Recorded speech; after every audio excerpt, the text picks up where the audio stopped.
Hi hello everyone, welcome to my channel Rama చెంటీస్ world. ఎలా ఉన్నారు అందరూ? సో ఇదైతే మినీ వ్లాగ్ అన్నమాట. నేను ఇక్కడ హైదరాబాద్లో ఉన్నాను, మా అన్నయ్య వాళ్ళ ఇంట్లో. సో అందరికీ తెలిసిన విషయమే కదా. సో ఇక్కడ మేమందరం కలిస్తే ఎలా ఉంటాము, ఏం చేస్తాము, సో మా డే ఎలా గడుస్తుంది అనేది చిన్న వ్లాగ్ అయితే చేశాను. ఒక 5 మినిట్సే ఉంటుంది. సో ఎక్కడ కూడా స్కిప్ చేయకుండా చూసేయండి. నైట్ మొత్తం కూడా ఎక్కువ బయటికి వెళ్తూనే ఉంటాము. మేము కలిస్తే మాత్రం బయటే స్పెండ్ చేస్తూ ఉంటాము. ఇంకా మార్నింగ్ లేవడం అయితే యథావిధిగా లేట్ అయిపోతుంది.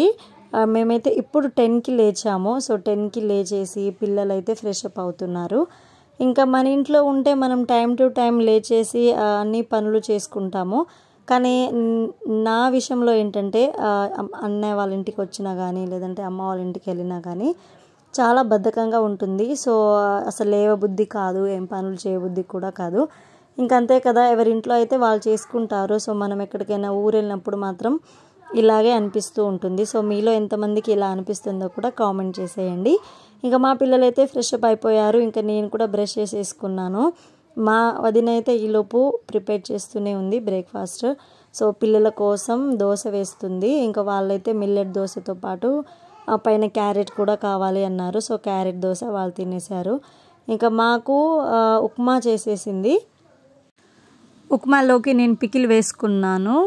రెడ్ చిల్లీతోటి పికిల్ ప్రిపేర్ చేసింది మా వదిన. చాలా టేస్టీగా ఉంటుంది. అసలు ఈ పికిల్ మీద ఏ చికెన్ మటన్ కూడా పనికిరాదు.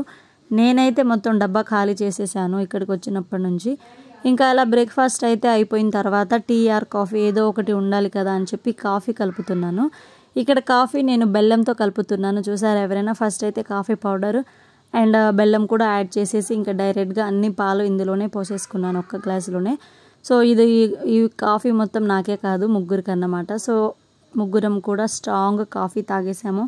అదేంటోనండి, కాఫీ అయితే కొంచెం స్ట్రాంగ్ అయితేనే బాగుంటుంది, తాగాలనిపిస్తుంది. ఇంకా తర్వాత పిల్లలతోటి మా అన్నయ్య అయితే ఆడుకుంటున్నారు.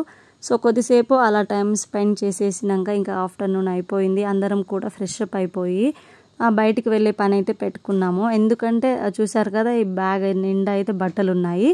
సో ఇవన్నీ కూడా ఆల్టర్నేషన్కి ఇవ్వాల్సినవి కొన్ని అండ్ స్టిచ్చింగ్కి ఇవ్వాల్సినవి కొన్ని, క్లాత్స్, రెడీమేడ్ డ్రెస్సెస్ అన్నీ. సో ఇవన్నీ నావి కావు, మా వదినవి కొన్ని, నాకు కొన్ని అన్నమాట. సో నేను కూడా అక్కడ బెంగళూరులో అయితే ఫుల్ రేట్లు కదా టైలర్ దగ్గర ఇవ్వాలంటే. సో అక్కడ ఇవ్వడం కంటే ఇక్కడికి తెచ్చి ఇవ్వడం బెటర్ అని చెప్పేసి ఇక్కడ కొన్ని డ్రెస్సెస్ అయితే నేను ఇక్కడ తెచ్చేసుకున్నాను. సో ఇక్కడ మా అన్నయ్య వాళ్ళ ఇంటి పక్కనే ఒక బొటిక్ ఉందన్నమాట. అక్కడ ఇద్దాంలే అని చెప్పి అన్నీ బ్యాగ్లో అయితే సర్దేసుకొని వచ్చేసాను. సో ఏమేమి డ్రెస్సెస్ ఉన్నాయి ఏంటి అనేసి సెలెక్ట్ చేసుకొని వెళ్తున్నాము టైలరింగ్కి. బెంగళూరులో కాస్ట్ సంగతి తెలిసిందే కదా. అక్కడ డ్రెస్ కొనేదానికంటే దాన్ని స్టిచ్ చేయించడానికి లేదంటే దానికి ఆల్టర్నేషన్ చేయించడానికి అయ్యే ఖర్చు ఎక్కువ ఉంటుంది. ఒక శారీ తీసుకున్నాం అనుకోండి, ఒక 500 పెట్టి శారీ తీసుకుంటే దాన్ని బ్లౌజ్ కుట్టించడానికి 800 ఇవ్వాలి. సో అట్లుంటుంది అన్నమాట. అందుకే నేను ఎక్కువ అక్కడ ప్రిఫర్ చేయను. ఇంటికి వచ్చినప్పుడల్లా ఇక్కడ స్టిచ్చింగ్కి ఇస్తూ ఉంటాను క్లాత్స్ అన్నీ కూడా. ఇంకా ఫైనల్గా అయితే బొటిక్ దగ్గరికి వచ్చేసాము. సో ఈ బొటిక్ గురించి నేను అక్కడ నిన్న ఒక షార్ట్ వీడియోలో కూడా పోస్ట్ చేశాను. సో వీళ్ళకి ఇన్స్టా పేజ్ కూడా ఉందన్నమాట. మనకు కావాల్సిన డ్రెస్సెస్ కానీ బ్లౌజెస్ కానీ డిజైను, మగ్గం వర్క్, హ్యాండ్ వర్క్ అన్నీ కూడా వీళ్ళు చాలా అఫోర్డబుల్ ప్రైస్లోనే చేసి ఇస్తారు. వీళ్ళైతే మనకు కాంటాక్ట్లోనే ఉంటారు. ఎవరికైనా డీటెయిల్స్ కావాలనుకుంటే నేను నిన్న ఒక షార్ట్ వీడియో పెట్టాను. సో ఆ వీడియో కింద కామెంట్ చేసేయండి. ఇంకా అప్పటికే ఈవినింగ్ అయిపోయింది, 4 o'clock. మా అన్నయ్య కూడా ఆఫీస్ నుంచి వచ్చేసారు. సో అందరం కలిసి వాక్ చేసినట్టు ఉంటుంది కదా అని చెప్పి బయటికి స్నాక్స్కి అయితే వెళ్ళిపోయాము. ఇంకా ఎవరికి నచ్చింది వాళ్ళు ఆర్డర్ చేసేసుకున్నాము. ఇక్కడ దాల్ కచోరీ బాగుంటుందంట, టేస్ట్ బాగుంటుంది అండ్ ఫేమస్ అన్నారు. సో నేను కూడా వాళ్ళతో పాటు అదే ఆర్డర్ చేసేసుకొని ఇలా తినేస్తూ ఉన్నాము. ఇక్కడ చూడండి, మా వదిన ఇలా తింటుందంట. సో చూపిస్తుంది, చూడ్డానికి చాలా కలర్ఫుల్గా ఉంది కదా. ఇంకా అలా స్నాక్స్ అయిపోయిన తర్వాత వెజిటేబుల్ మార్కెట్ ఉంది పక్కనే. సో అక్కడే ఇవన్నీ కూడా కొన్ని వెజిటేబుల్స్ అండ్ మనకు కావాల్సిన కొన్ని ఫ్యాన్సీ ఐటమ్స్ ఉంటాయి కదా, అవి ఎక్కడ కనిపించినా కూడా ఏదో ఒకటి తీసుకోకుండా అయితే ఉండలేము.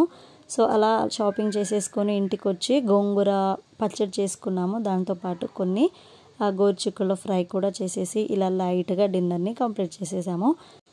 సో ఇదేనండి మా ఈ చిన్న వ్లాగ్. మీకు ఎలా అనిపించిందో కామెంట్ చేయండి, నచ్చితే లైక్ చేయండి అండ్ మన ఛానల్ని సబ్స్క్రైబ్ చేసుకోండి. పక్కనే ఉన్న బెల్ ఐకాన్ని కూడా యాక్టివేట్ చేసుకోండి. మా డే అయితే ఇలా గడిచిపోయింది. సో మేమందరం కలిస్తే మ్యాక్సిమం మా డే ఇలానే ఉంటుంది, అస్సలు టైమే తెలియదు.